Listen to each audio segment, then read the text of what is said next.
नमस्कार दोस्तों, स्वागत है आप सभी का संकल्प स्टडी पॉइंट उत्तराखंड में। तो दोस्तों आज हम देखेंगे इंग्लिश से। दोस्तों आज का हमारा प्रैक्टिस सेट रहेगा 35 और इससे पहले दोस्तों इंग्लिश से जो है 34 प्रैक्टिस सेट कंप्लीट हो चुके हैं दोस्तों, जिनको आप प्लेलिस्ट में जाके देख सकते हैं। चलिए दोस्तों स्टार्ट करते हैं आज का सेशन और आप सभी लोग दोस्तों वीडियो के एंड तक जरूर बने रहें। पहला क्वेश्चन लेंगे दोस्तों आज का और साथ ही साथ आप लोग आंसर करते हुए चलेंगे और ये सारे क्वेश्चन दोस्तों आपके सिलेबस के अकॉर्डिंग रहेंगे।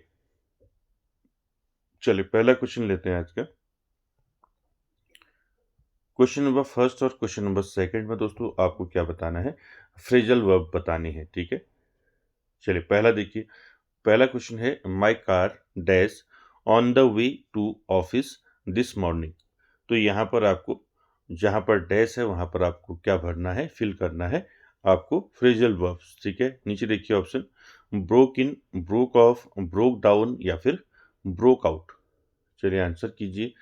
क्वेश्चन नंबर फर्स्ट और क्वेश्चन नंबर सेकंड, ये दो क्वेश्चन आपके क्या रहेंगे, फ्रेजल वर्ब से रहेंगे। ठीक है, तो पहला वाला आपको बताना है my car dash on the way to office this morning. क्या हो जाएगा यहाँ पर right answer question number first का, बताइए।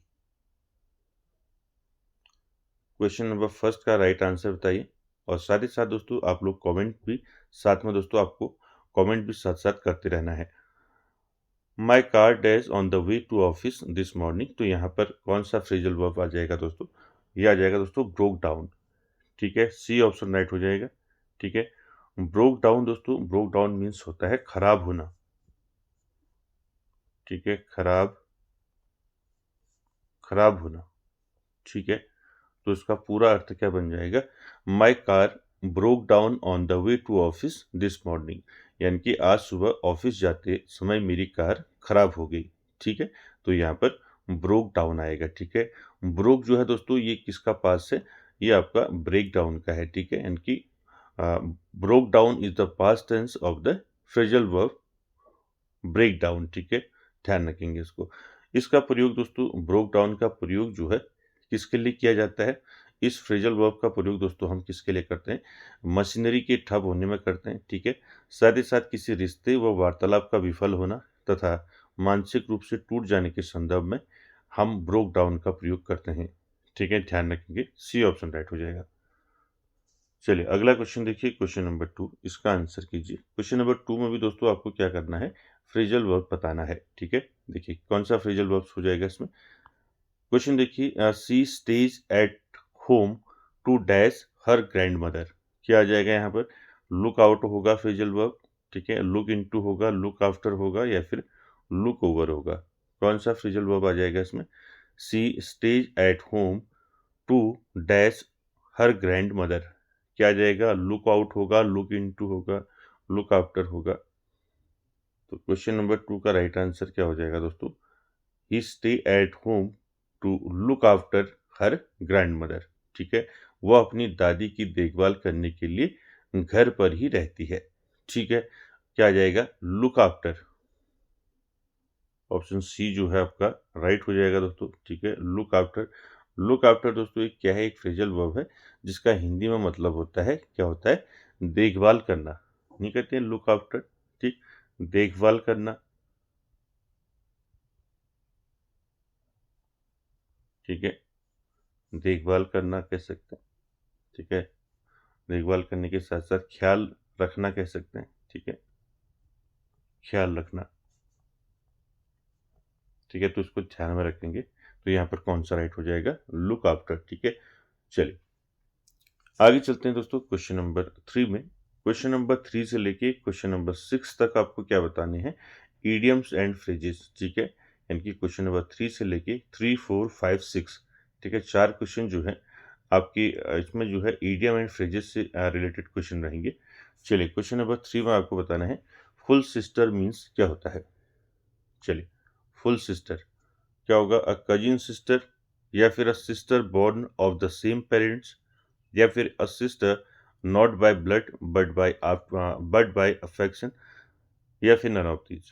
क्या हो जाएगा यहाँ पर, तो आप सभी जानते हैं दोस्तों full sister and half sister जो है ये पूछा जाता है, तो ध्यान रखेंगे। 3 का क्या हो जाएगा, तो 3 का राइट आंसर हो जाएगा दोस्तों, क्या हो जाएगा, फुल सिस्टर मीन्स होता है सगी बहन जिसे हम बोलते हैं, ठीक है, सगी बहन।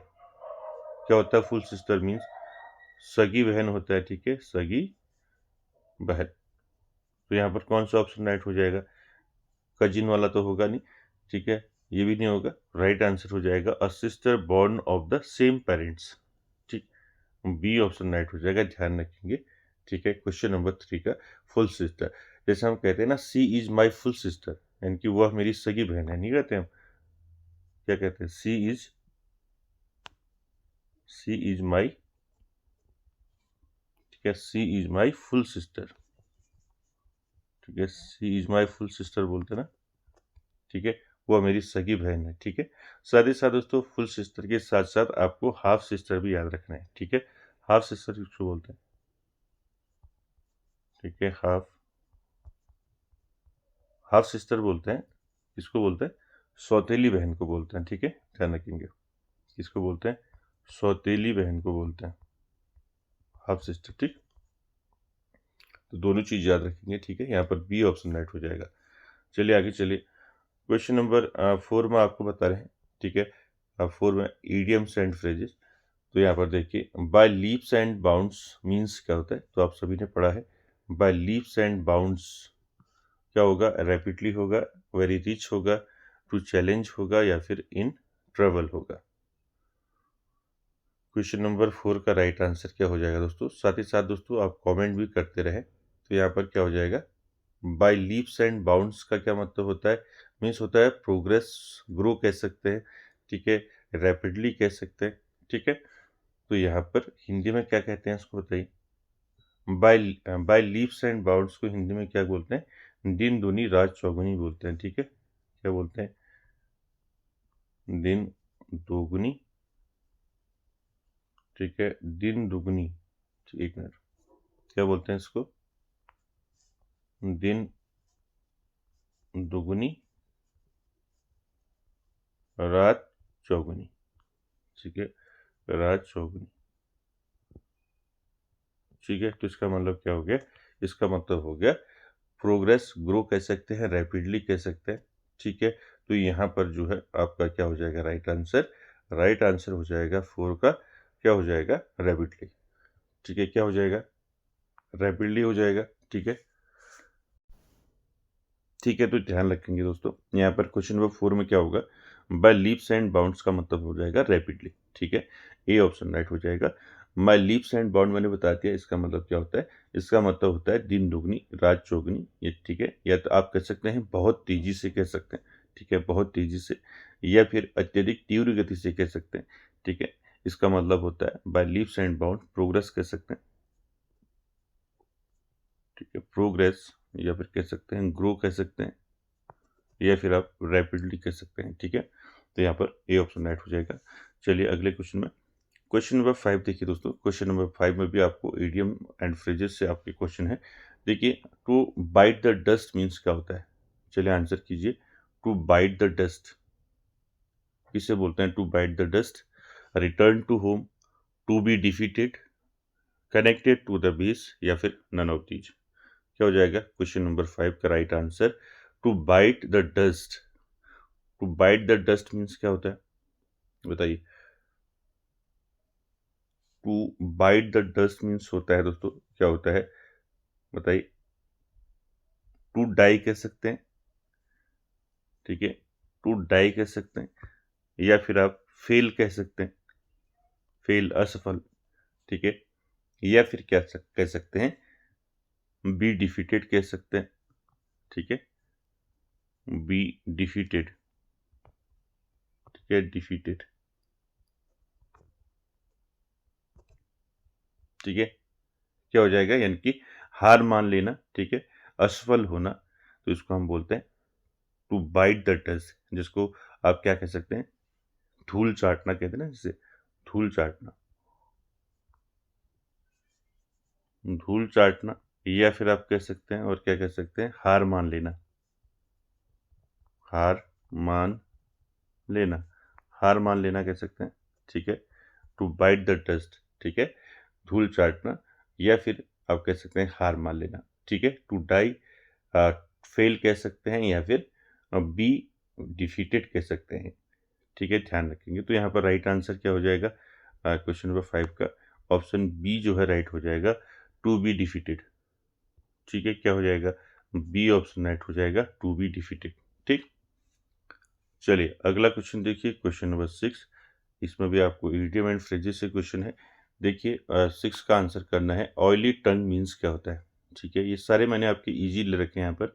ठीक है, चलिए धीरे धीरे फिर आगे हम बढ़ेंगे इसमें। देखिए ऑयली टंग मीन्स क्या हो जाएगा? स्लिप ऑफ टंग होगा, अ सडन शॉक होगा, या फिर अ फ्लैटरी होगा, या फिर नन ऑफ दीज। क्या हो जाएगा यहाँ पर? ऑयली टंग। ऑयली टंग को क्या बोलते हैं? स्मूथ टॉकिंग भी कह सकते हैं इसको। क्या कह सकते हैं? Smooth talking. ठीक है, स्मूथ टॉकिंग कह सकते हैं, या फिर आप किसे क्या कह सकते हैं? आप फ्लैटरिंग कह सकते हैं। ठीक है, तो इसका मतलब क्या होता है? चापलूस। ठीक है, यानी कि जो चिकनी चुपड़ी बातें करने वाला होता है उसको बोलते हैं ऑयली टंग। ठीक है, याद रखेंगे। क्या हो जाएगा यहाँ पर? इसका मतलब हो जाएगा आपका फ्लैटरी। ठीक है, सी ऑप्शन राइट हो जाएगा, चापलूस। ठीक है, चलिए अगला क्वेश्चन देखिए, क्वेश्चन नंबर 7। देखिए दोस्तों, क्वेश्चन नंबर 7 से लेके क्वेश्चन नंबर 10 तक जो है आपको क्या बताने हैं? वन वर्ड बताना है। ठीक है, वन वर्ड सब्स्टिट्यूशन। चलिए क्वेश्चन नंबर 7 का आंसर करेंगे। साथ ही साथ दोस्तों हर क्वेश्चन का आप आंसर करें दोस्तों, कमेंट करें। ठीक है, चलिए क्या हो जाएगा यहाँ पर 7 का? क्वेश्चन नंबर 7 का आपको बताना है, the murder of a king. ठीक है, the murder of a king क्या बोलते हैं बताइए? रेबल, रेजिसाइड, रेटिक्यूल, या फिर नन ऑफ दीज। क्या हो जाएगा यहाँ पर क्वेश्चन नंबर 7 का right answer? The murder of a king क्या बोलते हैं? राइट आंसर हो जाएगा रेजिसाइड। ठीक है, जिसको हम क्या बोलते हैं बताइए? राजा की हत्या बोलते हैं ना, the murder of a king. तो क्या बोलेंगे इसको? रेजिसाइड। तो बी ऑप्शन यहाँ पर आपका राइट हो जाएगा दोस्तों। ठीक है, रेबल की बात करें तो रेबल मीन्स तो विद्रोही होता है ना, विद्रोही। और यहाँ पर ये रेटिक्यूल बताया था मैंने आपको परसों, प्रैक्टिस सेट में बताया था ना, रेटिक्यूल। रेटिक्यूल होता है दोस्तों एक महिलाओं का एक छोटा पर्स या छोटा बैग होता है। ठीक है, जिसको हम क्या कहते हैं? रेटिक्यूल कहते हैं। ठीक, तो यहाँ पर बी ऑप्शन राइट हो जाएगा, the murder of a king, regicide. ठीक है, चलिए अगला क्वेश्चन देखिए, क्वेश्चन नंबर 8। इसका आंसर करना है। हर क्वेश्चन का दोस्तों आप कमेंट बॉक्स में जरूर कमेंट करें आंसर। ठीक है, चलिए क्वेश्चन नंबर 8 दे आप लोग कमेंट करते नहीं है। ठीक है, मैं हर बार जो है आपको हर प्रैक्टिस सेट में जो है आपको बताता हूँ कि आप क्वेश्चनों के आंसर जो है कमेंट बॉक्स में जरूर कमेंट करें। ठीक है, चलिए क्वेश्चन नंबर 8 का आंसर करना है। क्वेश्चन नंबर 8 है दोस्तों, a person who abandon religion. आपको बताना है एक ऐसा पर्सन जो क्या कर देता है? अबेंडेंस, यानी कि त्याग देता है रिलीजन को। ठीक है, यानी कि जो रिलीजन को त्याग देता है उसको क्या बोलते हैं? ऑप्शन देखिए, ईगोटिस्ट, प्रीस्ट, एथीस्ट, या फिर एपोस्टेड। एपोस्टेड होगा, एथिस्ट होगा, प्रीस्ट होगा, ईगोटिस्ट होगा। तो यहाँ पर बताना है आपको, a person who abundance religion, एक ऐसा व्यक्ति जो अबेंडन कर देता है, त्याग देता है किसको? धर्म को। धर्म को त्यागने वाला क्या कहेंगे इसको? क्वेश्चन नंबर 8 का राइट आंसर क्या हो जाएगा? कमेंट करें। 8 का राइट आंसर हो जाएगा दोस्तों एपोस्टेट। ठीक है, एपोस्टेट यानी कि आपका डी ऑप्शन राइट हो जाएगा, जिसको हम बोलते हैं दोस्तों अपोस्टेट। कहने का मतलब यह स्वधर्म त्यागी बोलते हैं हिंदी में इसको। स्वधर्म, स्वधर्म, स्वधर्म त्यागी। ठीक है, यानी कि स्व मतलब अपना, अपना धर्म त्यागने वाले को बोलते हैं अपोस्टेट। ठीक है, ध्यान रखेंगे इसको। ईगोटिस्ट की बात करें दोस्तों, ये तो आपका होगा नहीं अहंकार। ठीक है, प्रीस्ट में तो पुजारी होता है। ठीक, और एथिस्ट का मतलब क्या होता है? नास्तिक होता है। ठीक है, यानी कि जो भगवान को नहीं मानता है, यानी कि जो भगवान में विश्वास नहीं करता है उसको बोलते हैं। ठीक है, तो यहाँ पर आपका डी ऑप्शन राइट हो जाएगा। ध्यान रखेंगे, a person who abundance religion, यानी कि जो धर्म को त्याग देता है उसको बोलते हैं स्वधर्म त्यागी, यानी कि एपोस्टेट। ठीक है, चलिए अगला है क्वेश्चन नंबर 9। इसमें आपको बताना है दोस्तों कलेक्शन ऑफ रिटन और स्पोकन टेक्स्ट। ठीक है, कलेक्शन ऑफ रिटन और स्पोकन टेक्स्ट क्या हो जाएगा? डाटा बैंक, डिक्शनरी, कॉर्पस या फिर नन ऑफ दीज। चलिए आंसर कीजिए क्वेश्चन नंबर 9 का। कलेक्शन ऑफ रिटन और स्पोकन टेक्स्ट यानी कि लिखित या मौखिक पाठों का संग्रह, क्या बोलते हैं इसको? डाटा बैंक तो नहीं बोलते हैं, ठीक, ये तो होगा नहीं। डिक्शनरी अलग चीज़ है, डिक्शनरी आप जानते हैं, ठीक। और आंसर हो जाएगा कॉर्पस। ठीक है, ध्यान रखेंगे। कलेक्शन ऑफ रिटन और स्पोकन टेक्स्ट को बोलते हैं कॉर्पस, यानी कि लिखित या मौखिक पाठों का जो संग्रह है उसको बोलते हैं कॉर्पस। ध्यान रखेंगे, इंपॉर्टेंट है। तो यहाँ पर सी ऑप्शन आपका राइट हो जाएगा। चलिए अगला क्वेश्चन देखिए, क्वेश्चन नंबर 10। क्वेश्चन नंबर 10 में भी दोस्तों आपको वन वर्ड ही बताना है। A person who studies unsent text, आपको बताना है a person who studies unsent text क्या क्या कहते हैं? फिलोलॉजिस्ट कहते हैं, बायोग्राफर कहते हैं, हिस्टोरियन कहते हैं, या फिर नन ऑफ दीज। क्या हो जाएगा यहाँ पर क्वेश्चन नंबर 10 का right answer? A person who studies unsent text, यानी कि एक ऐसा व्यक्ति जो स्टडी करता है किसकी? अनसेंट टेक्स्ट की, यानी कि जो प्राचीन पांडुलिपि हैं उनकी जो है स्टडी करता है, उसे क्या बोलते हैं? उसे बोलते हैं दोस्तों फिलोलॉजिस्ट। ठीक है, तो यहाँ पर ए ऑप्शन राइट हो जाएगा। ध्यान रखेंगे, हिंदी में फिलोलॉजिस्ट को क्या बोलते हैं? भाषा शास्त्री बोलते हैं। ठीक है, भाषा शास्त्री। ठीक है, ध्यान रखेंगे। तो यहाँ पर ऑप्शन क्या हो जाएगा आपका? फिलोलॉजिस्ट हो जाएगा। ठीक, चलिए आगे चलिए क्वेश्चन नंबर 11 में।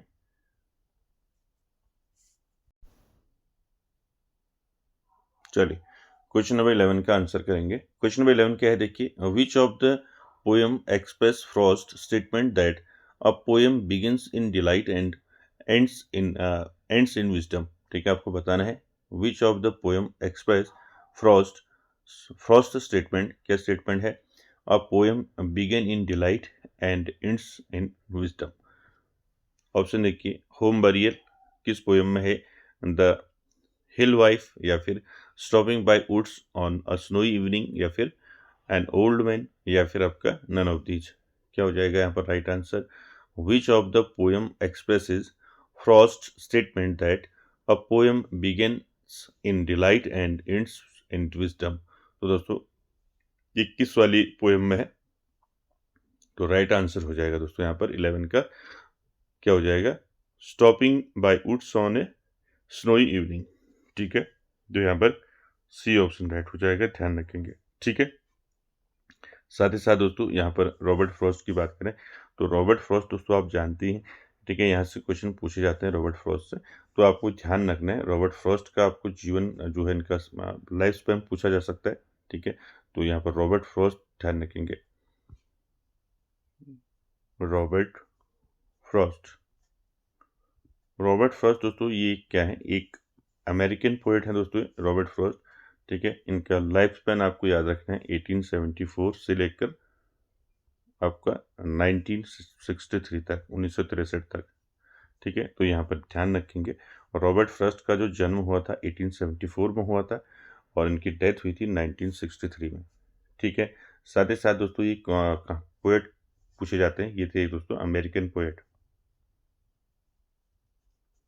ठीक है, अमेरिकन, ये अमेरिकन पोएट थे दोस्तों। ठीक है, इनके पोइट्री कलेक्शंस पूछे जाते हैं दोस्तों। ठीक है, इनके पोइट्री कलेक्शन में कौन सी इनकी जो है इनका वर्क जो है पब्लिश हुआ, ये पूछा जाता है दोस्तों। ठीक है, जैसे आपका इनकी जो पोइट्री कलेक्शन है, जैसे आपका फर्स्ट आपको पढ़ा होगा आपने, अब बॉयज़ विल है। ठीक है, नॉर्थ ऑफ बोस्टन है। ठीक है, माउंटेन इंटरवल है, साथ ही साथ न्यू हैम्पशायर है। तो सारे इनके क्या हैं? ये पोइट्री कलेक्शंस हैं, इनको याद रखना है। साथ ही साथ दोस्तों इनको पुलिट्जर प्राइज मिले थे। ठीक है, ये एकमात्र ऐसे राइटर हैं रॉबर्ट फ्रॉस्ट जिनको 4 बार जो है क्या मिला था? पुलिट्जर प्राइज मिला था। ठीक है, न्यू हैम्पशायर के लिए मिला था। ठीक है, साथ ही साथ कलेक्टेड पोएम्स के लिए मिला था, अ फर्दर रेंज के लिए मिला था। ठीक है, साथ ही साथ विटनेस ट्री के लिए मिला था।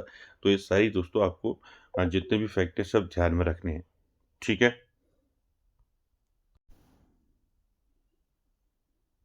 ठीक है, तो यहाँ पर आपने सारी चीज़ें ध्यान रखनी।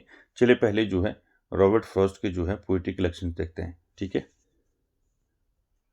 चलिए रॉबर्ट फ्रॉस्ट की जो पोएट्री कलेक्शन है उनमें पहले नाम आता है दोस्तों अ बॉयज विल, ठीक है।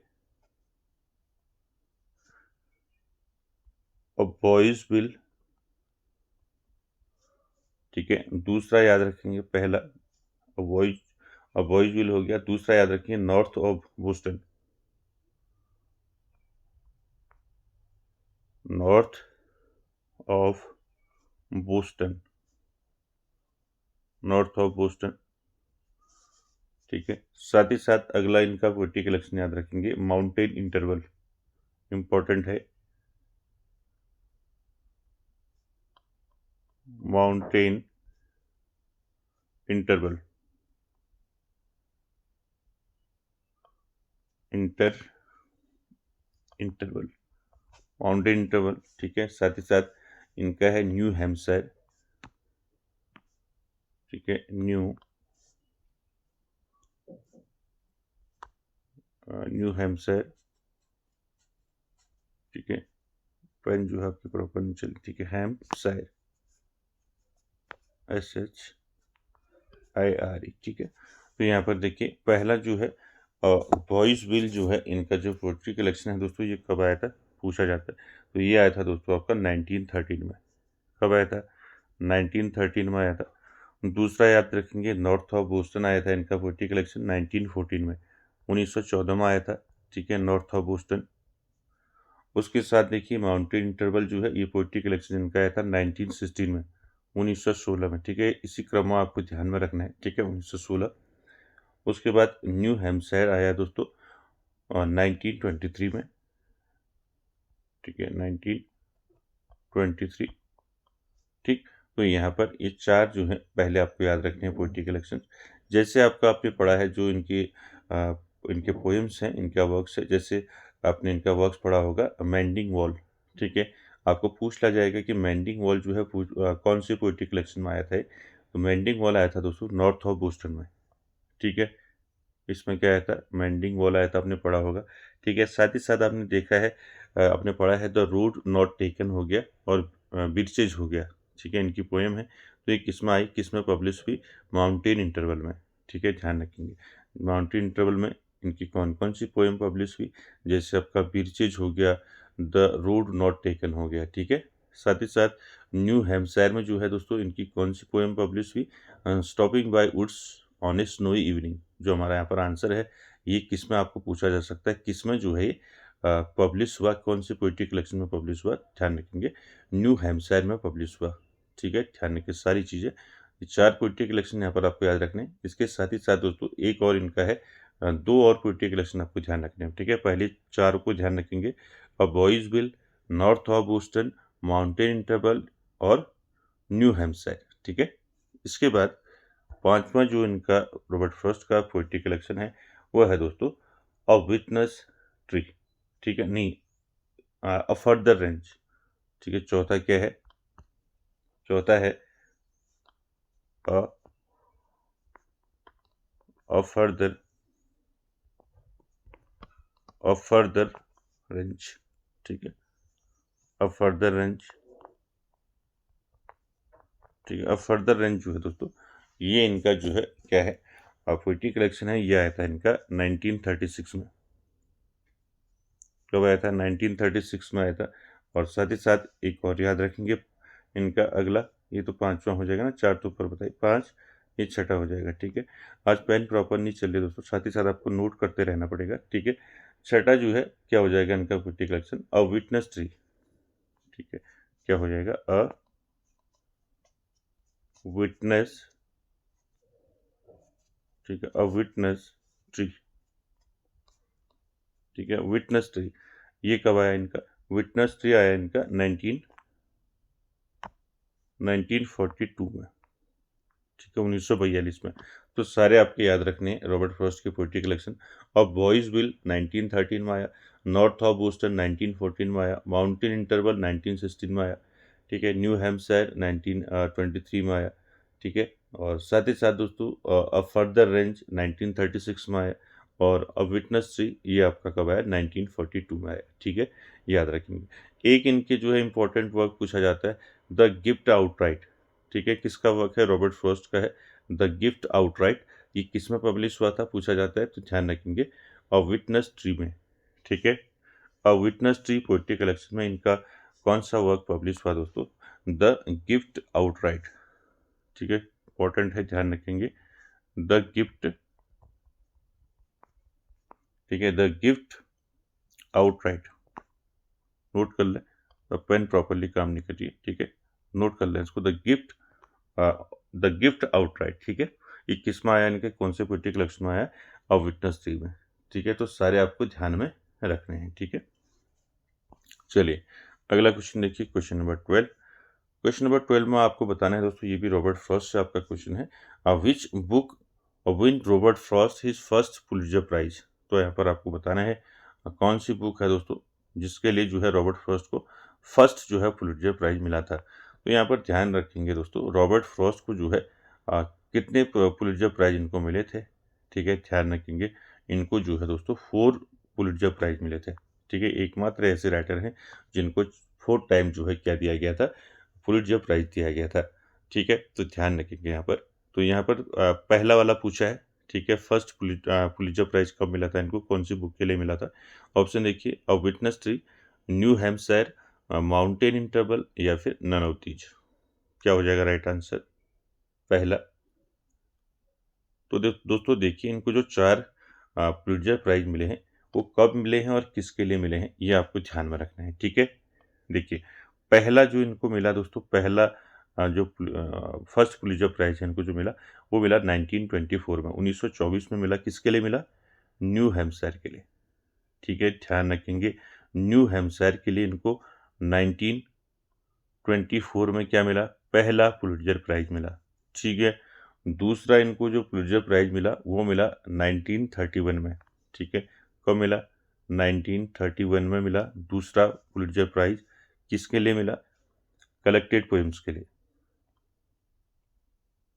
ठीक है, कलेक्टेड पोएम के लिए। ठीक है, कलेक्टेड पोएम्स, ध्यान रखेंगे। दूसरा जो, शॉर्ट में लिख देता हूँ, दूसरा जो पुलित्जर प्राइज है, पीपी कर देता हूँ। ठीक है, पुलित्जर प्राइज सेकंड जो इनको मिला था। ठीक है, सेकंड कब मिला, 1931 में मिला। किसके लिए मिला, कलेक्टेड पोएम्स के लिए मिला। ठीक है, तीसरा जो इनको मिला दोस्तों वो मिला 1937 में। किसके लिए मिला, 1937 में, बताइए। 1937 में रॉबर्ट फ्रॉस्ट को तीसरा पुलित्जर प्राइज मिला। किसके लिए मिला दोस्तों इनको, अ फर्दर रेंज के लिए। ठीक है, पोएट्री कलेक्शन था इनका अ फर्दर रेंज। ठीक है, अ फर्दर, नोट भी करते रहे आप, अ फर्दर रेंज। ठीक है, a further, RANGE, a further range. तो तीसरा ये मिला। चौथा किसके लिए मिला, अभी बताया मैंने, चौथा मिला इनको 1943 में विटनेस ट्री के लिए। ठीक है, यहाँ पर ए ऑप्शन में देखिए, विटनेस ट्री के लिए इनको जो है पुलित्जर प्राइज कब मिला, ये मिला 1943। ठीक है, तो यहाँ पर दोस्तों इनके जो रॉबर्ट फ्रॉस्ट को जो 4 टाइम जो इनको पुलित्जर प्राइज मिला, तो आपको ध्यान रखना है कब मिला और किसके लिए मिला। ठीक है, 1924 से याद रखेंगे। ठीक है, 1924 में इनको न्यू हैम्पशायर के लिए मिला, 1931 में कलेक्टेड पोएम्स के लिए मिला, 1937 में अ फर्दर रेंज के लिए मिला, और 1943 विटनेस ट्री के लिए मिला। ठीक है, ये 4 के 4 आपको इनके पुलित्जर प्राइज याद रखने हैं। ठीक है, पूछे जाते हैं यहाँ से। चलिए अगला क्वेश्चन है, क्वेश्चन नंबर 13। क्वेश्चन नंबर 13 में आपको आंसर करना है दोस्तों। साथ ही साथ दोस्तों आप कमेंट जरूर करें, लाइक शेयर सब्सक्राइब जरूर करें दोस्तों।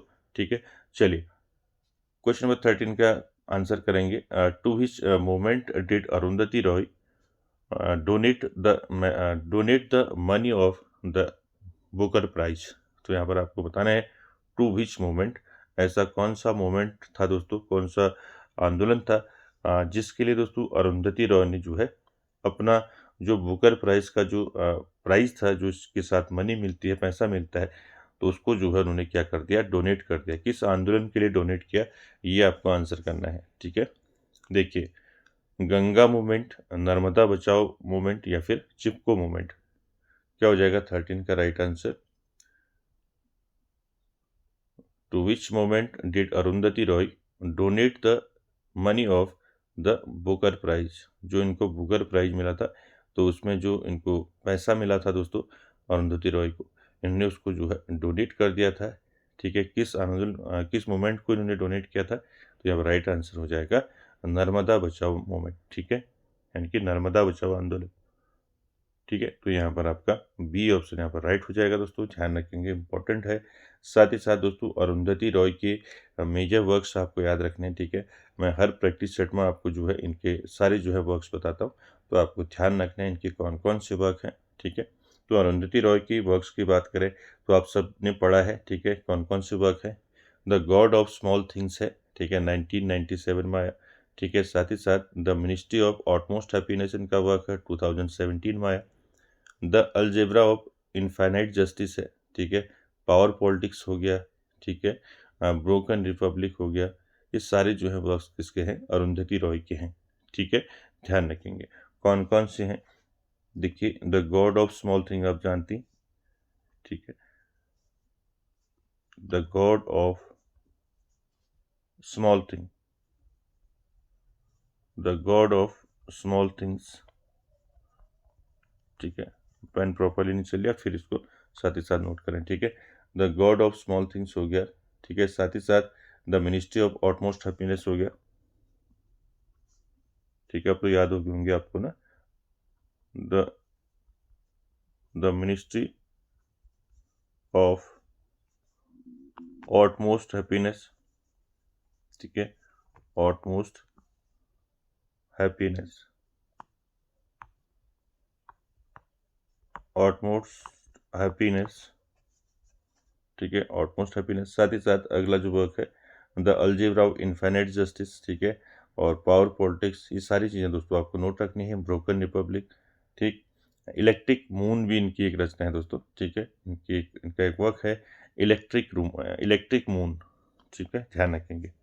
तो सारे दोस्तों वर्क आपको ध्यान रखने हैं। अरुंधति रॉय से आप पोएट वाइज जो है दोस्तों तैयार कर रहे होंगे, तो यहाँ पर हर राइटर के जितने भी वर्क्स है उनको ध्यान में रखना है। ठीक है, चलिए अगला देखिए, क्वेश्चन नंबर 14 में आपको आंसर करना है दोस्तों। What is the name of the tourist guide in the novel the guide. आपको बताना है। ठीक है, नाम बताना है उस टूरिस्ट गाइड का द गाइड नोवेल में। ठीक है, आपने द गाइड नोवेल जो है दोस्तों पढ़ा होगा। ठीक है, रिटन बाय R.K. नारायण। तो यहाँ पर दोस्तों जो टूरिस्ट गाइड था उसका क्या नाम था। ठीक है, राजू, रवि, राजेंद्र कुमार या फिर नन ऑफ दीज। क्या हो जाएगा राइट आंसर। टूरिस्ट गाइड का क्या नाम था दोस्तों द गाइड नोवेल में, तो आप सभी जानते हैं। ठीक है, 14 का राइट आंसर क्या हो जाएगा, राइट आंसर हो जाएगा राजू। ठीक है, ए ऑप्शन राइट हो जाएगा। साथ ही साथ याद रखेंगे यहाँ पर Raju who is commonly known as railway Raju. ठीक है, इसको रेलवे राजू के नाम से जाना जाता था दोस्तों, रेलवे राजू। ठीक है, ये दोस्तों क्या था, ये दोस्तों मेन जो है आपका मेन कैरेक्टर था दोस्तों ये किसमें, द गाइड में। ठीक है, ध्यान रखेंगे। साथ ही साथ दोस्तों यहाँ पर आपको पूछ लिया जाएगा कि जो गाइड है दोस्तों, नोवेल जो गाइड द गाइड है, द गाइड नोवेल दोस्तों ये कब पब्लिश हुआ आपको पूछा जा सकता है। ठीक है, तो पहले तो द गाइड जो है किसका नोवेल है आपको याद रखना है, ये है आपका R.K. नारायण का। ठीक, किसका है, R.K. नारायण का है दोस्तों। ठीक है, और ये पब्लिश हुआ था दोस्तों, गाइड जो नोवेल है ये पब्लिश हुआ था कब, आपका 1958 में। ठीक है, इसको अच्छे से याद रखेंगे, 1958। ठीक है, 1958 में जो है द गाइड जो है नोवेल दोस्तों क्या हुआ था, पब्लिश हुआ था। ठीक है, पूछा गया पहले भी, ध्यान रखेंगे इसको। ठीक, द गाइड जो नोवेल है दोस्तों फर्स्ट पब्लिश हुआ था 1958 में। ठीक, साथ ही साथ दोस्तों आपको जो है वर्क पूछे जा सकते हैं। ठीक है, R.K. नारायण जी के। ठीक है, R.K. नारायण के जो वर्क्स हैं दोस्तों काफ़ी सारे वर्क्स हैं, और यहाँ से दोस्तों हमेशा पूछा गया है क्वेश्चन। ठीक है, देखिए, तो यहाँ पर हम बात करेंगे R.K. नारायण के इम्पोर्टेंट वर्क्स की। तो आर के नारायण दोस्तों ध्यान रखेंगे इनके इम्पोर्टेंट वर्क्स, ठीक है, आर के नारायण, ठीक है। आर के नारायण के दोस्तों इम्पोर्टेंट वर्क्स कौन कौन से हैं, तो आप सभी ने पढ़े हैं दोस्तों, ठीक है। कौन कौन से हैं? स्वामी एंड फ्रेंड्स, ठीक है। पहला स्वामी, स्वामी एंड फ्रेंड्स, ठीक है, स्वामी एंड फ्रेंड्स कब आया ये? ठीक है, स्वामी एंड फ्रेंड्स कब आया? तो ध्यान में रखना है, स्वामी एंड फ्रेंड्स इनका वर्क आया था दोस्तों 1935 में, 1935 में आया था। ध्यान रखेंगे, पूछा जाता है, ठीक। दूसरा याद रखेंगे द बैचलर ऑफ आर्ट्स, ठीक है, द बैचलर ऑफ आर्ट्स, ठीक, द बैचलर ऑफ आर्ट्स जो है ये कब आया था? इनका वर्क बताइए। कई बार आपको बता दिया है, ठीक है, क्या हो जाएगा इसका बताइए, कब आया था द बैचलर ऑफ आर्ट्स इनका वर्क? ये आया था 1937 में, ठीक है। ध्यान रखिए 1937 में आया था इनका द बैचलर ऑफ आर्ट्स, ठीक है। दो वर्क अच्छे से याद रखेंगे, Swami and friend 1935, the bachelor of arts 1937, ठीक। इसके बाद अगला वर्क इनका ध्यान रखेंगे, अगला वर्क याद रखेंगे द डार्क रूम, ठीक है, the dark room, the dark room दोस्तों ये इनका वर्क कब आया? चलिए, कब आया इनका वर्क? ये आया दोस्तों, कब आया? 1938, 1938 में आया, ठीक। इसके अलावा कौन से वर्क हैं इनके? और साथ ही साथ दोस्तों द इंग्लिश टीचर, ठीक, ये कई बार पूछा गया ये क्वेश्चन, कौन सा? द इंग्लिश टीचर जो है ये किसका वर्क है? ठीक है, द इंग्लिश टीचर ये कब आया इनका work, the English teacher?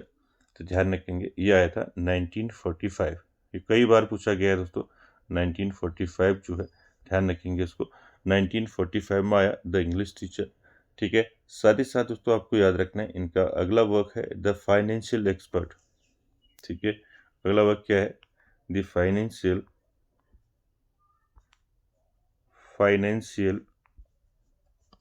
Expert, ठीक है, एक्सपर्ट, द फाइनेंशियल एक्सपर्ट कब आया इनका वर्क? ये आया दोस्तों 1952 में, ठीक है, 1952, 1952 में, ठीक। इसके साथ साथ इनके अदर वर्क की बात करें और कौन कौन से वर्क हैं इनके, और जैसे आपका द गाइड हो गया 1958, मैंने बता दिया आपको, द गाइड हो गया, ठीक है। वेटिंग फॉर द महात्मा ये भी इनका वर्क है। The man eater of Malgudi हो गया, ठीक है। द पेंटर्स ऑफ साइन हो गया। काफ़ी सारे वर्क्स हैं दोस्तों, ठीक है, आर के नारायण के, सारे आपको ध्यान में रखने हैं, ठीक है। इसके अलावा बात करें तो इसके अलावा द गाइड हो गया, ठीक है, द गाइड ये कब आया था? ये आया था 1958 में पब्लिश हुआ था, ठीक, 1958 में। साथ ही साथ याद रखेंगे वेटिंग फॉर द महात्मा, ठीक है, वेटिंग फॉर द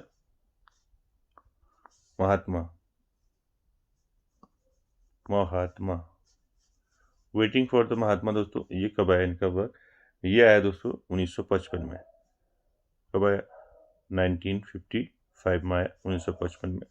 साथ ही साथ याद रखेंगे the man eater of Malgudi, ठीक है,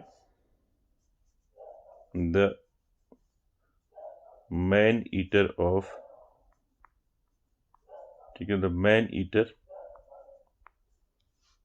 मैन ईटर ऑफ मालगुडी, ठीक है, मालगुडी ये कब आया था इनका work? Man eater of Malgudi ये आया था दोस्तों इनका कब आया था? 1961 में, 1961 में आया था, ठीक है। तो ये सारे वर्क्स दोस्तों आपको ध्यान में रखने हैं आर के नारायण से।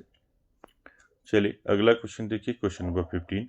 क्वेश्चन नंबर 15 में भी दोस्तों आपको बताना है आर के Narayan novel the painter of sign was published. चलिए अभी बताया था मैंने ऊपर आपको, पहले तो आपको ध्यान रखना है द पेंटर ऑफ साइन जो है ये किसका वर्क है, किसका नोवेल है? ये नोवेल है दोस्तों आर के नारायण का, ठीक है। ये कब पब्लिश हुआ ये बताना है आपको। ऑप्शन देखिए 1970, 1976, 1975 या फिर 1977। चलिए आंसर कीजिए, कमेंट बॉक्स में ज़रूर आंसर करें दोस्तों, हर क्वेश्चन का आंसर देने का प्रयास करें, ठीक है। Narayan novel the painter of sign was published, तो ये कब पब्लिश हुआ था novel the painter of sign? तो राइट आंसर हो जाएगा यहाँ पर 1976, ठीक है।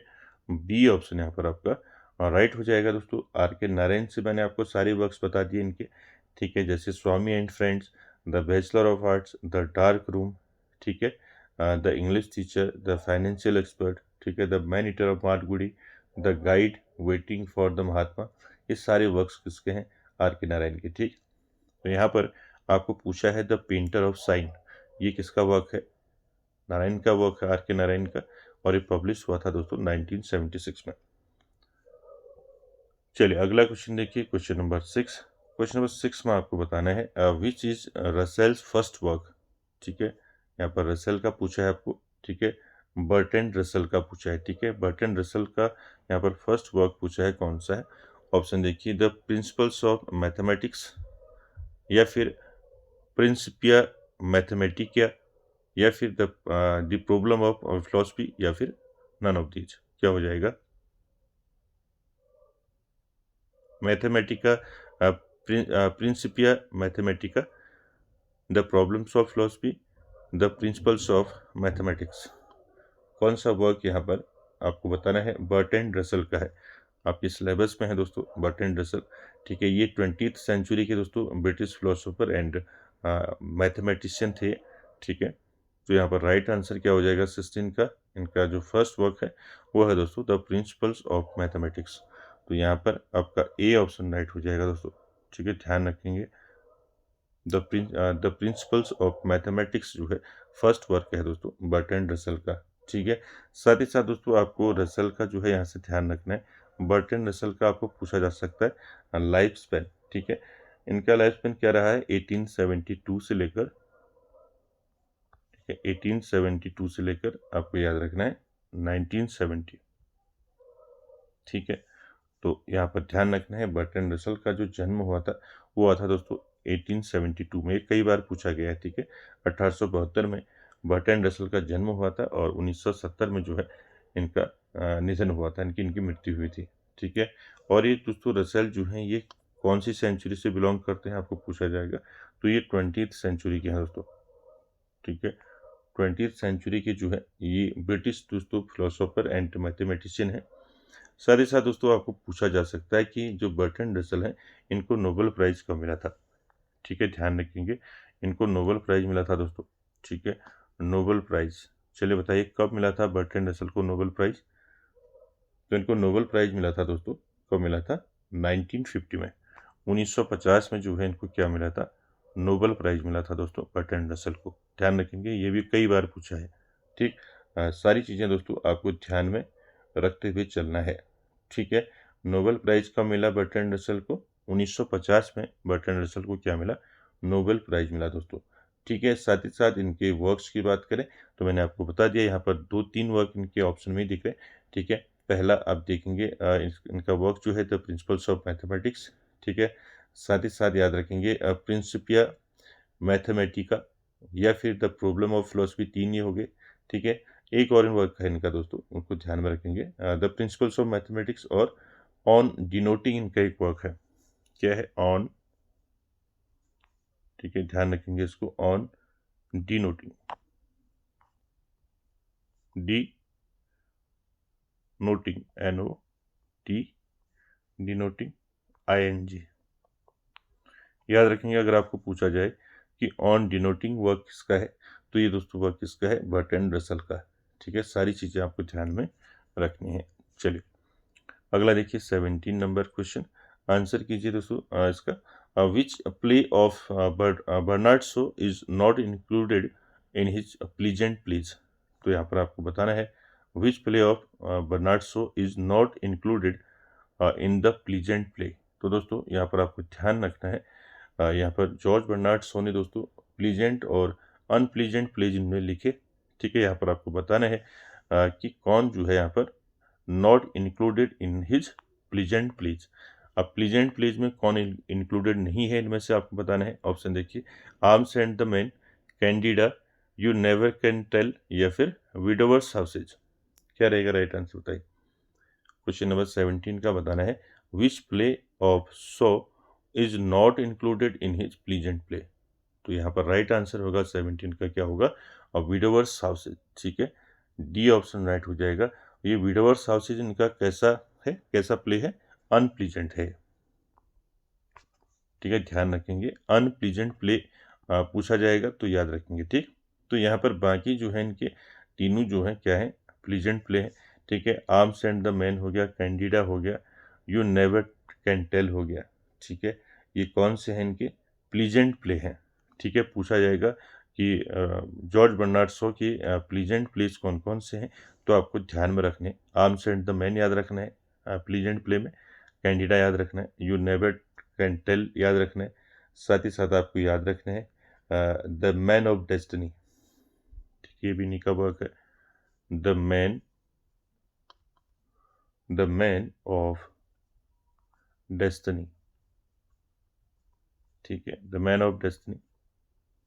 ठीक है, ये भी आपको याद रखना है, ये भी जो है इनका क्या है, प्लीजेंट प्ले है। ठीक, तो चार जो है ध्यान में रखने हैं, ये जॉर्ज बर्नार्ड शो की प्लीजेंट प्लेज है, आपका याद रखना the arms and the man, Candida, you never can tell और द मैन ऑफ डेस्टिनी। ठीक है, साथ ही साथ दोस्तों यहाँ पर अनप्लीजेंट प्लेज की बात करें तो अनप्लीजेंट प्लेज इनके क्या है, जैसे आपका विडोवर हाउसेस हो गया।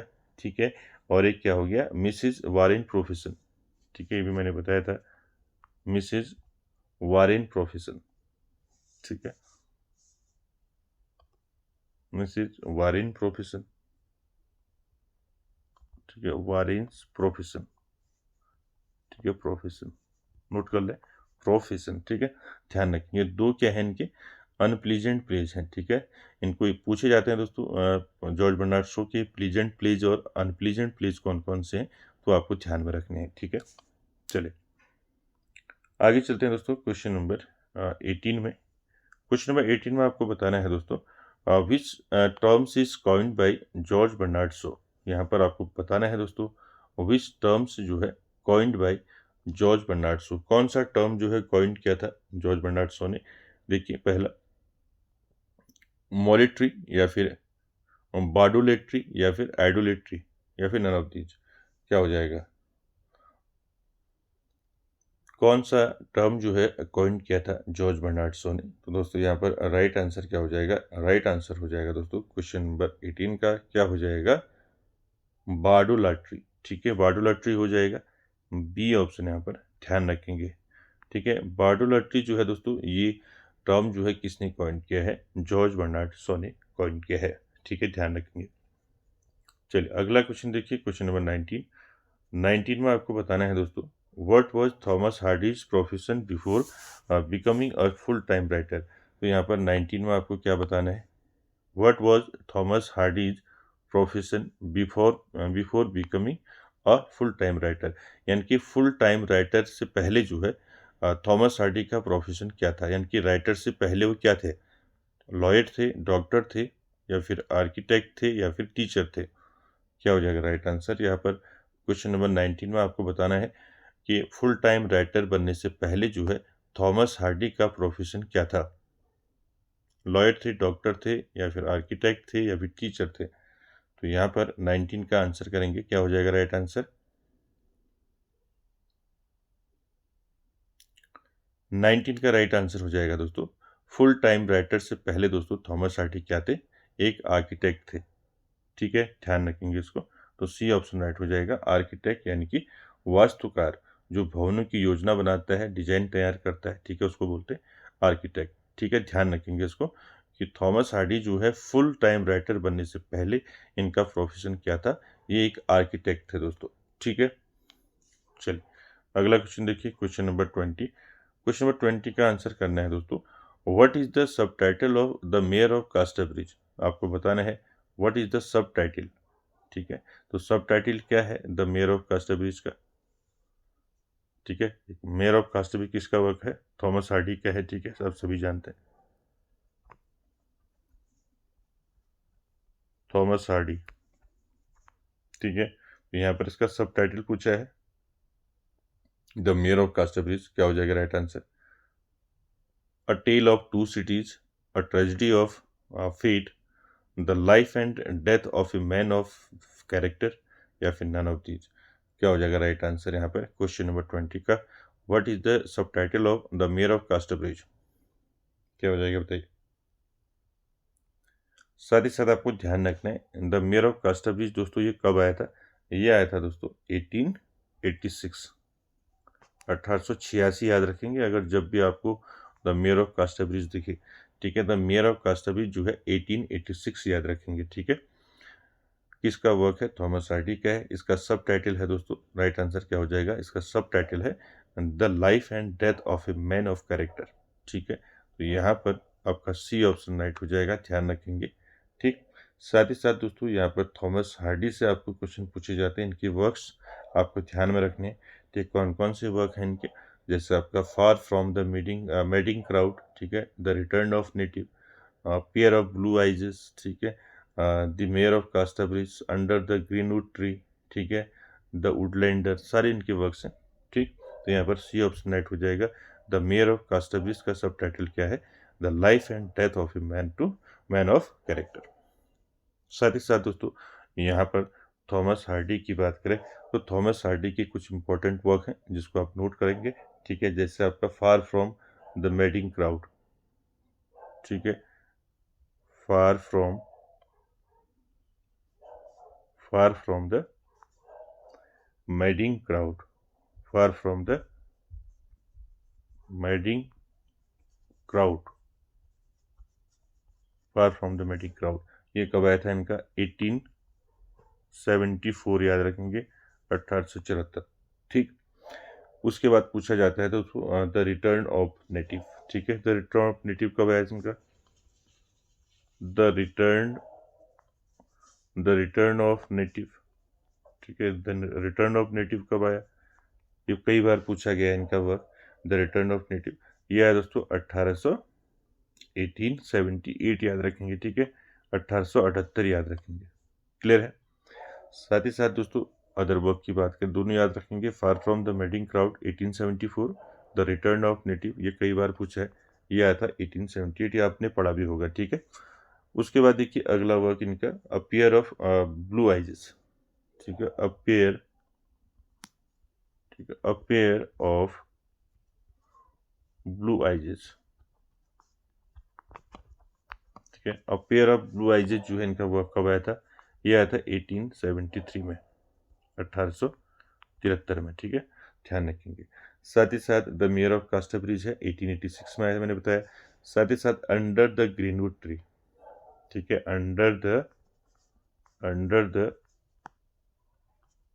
Greenwood tree, under the greenwood tree, ये कब आया इनका वर्क? ये आया था दोस्तों 1872 में। ठीक है, 1872 में आया था। ठीक है, ये सारे दोस्तों आपको वर्क्स जो हैं याद रखने हैं दोस्तों थॉमस हार्डी से। ठीक है, तो दोस्तों आज के सेशन में इतना ही, मिलते हैं नेक्स्ट सेशन में, तब तक के लिए धन्यवाद।